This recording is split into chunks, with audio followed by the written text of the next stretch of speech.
Okay guys, so basically this is the last part of the waterproofing of the Kugoo S1. We started here with the controller, motor controller, sealed it all up nicely. Then the battery compartment, front, sealed it up nicely, put back the screws, made sure the wire coming through the body of the controller is a little bit loose, more loose, so it won't stretch, very important. And when you're putting it together, very important to don't crimp it. Put plenty of silicone around the edges, wipe off the excess, very important. If you don't do that, it's gonna be a total mess. It's gonna look ugly, and there's a saying, put more than less.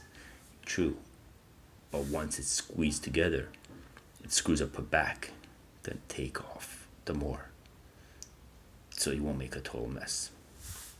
So keep it looking original. Here, the control panel, we have screws you take out. The top here, there's this little rubber.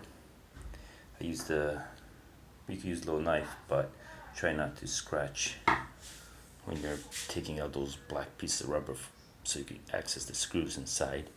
I use the Phillips screwdriver, the one that fits snugly. Don't use bigger, don't use smaller, that fits snugly into the screw head if that's what you need.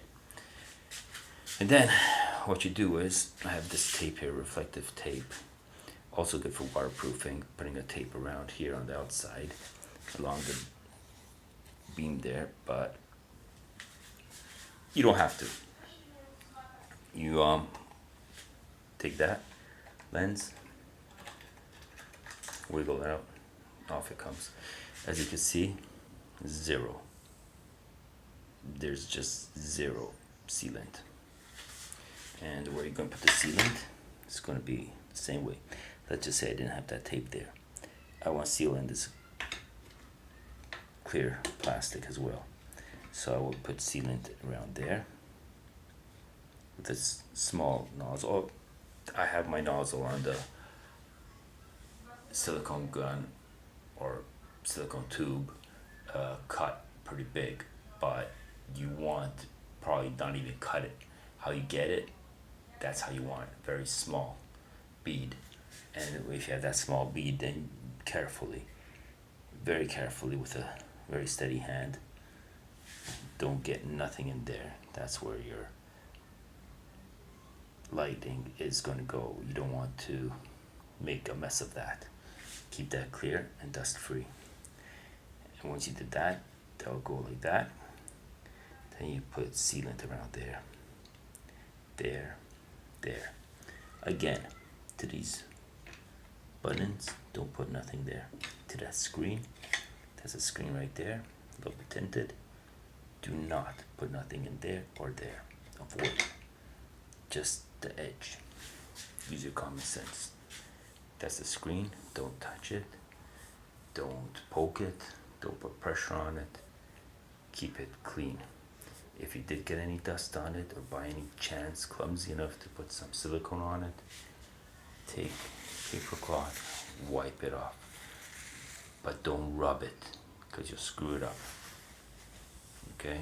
There's no other protection on that. Very, very skinny glass. Not like a phone glass. Skinnier than that, it's breakable. That's why you have that plastic there to protect it. So please, if you don't want to ruin what you already have, make sure you don't get nothing in there. And when you seal up that there, it's going to waterproof all of that, which means this is going to be water protected against rain, humidity, so forth. As you can see, there's a split in this body.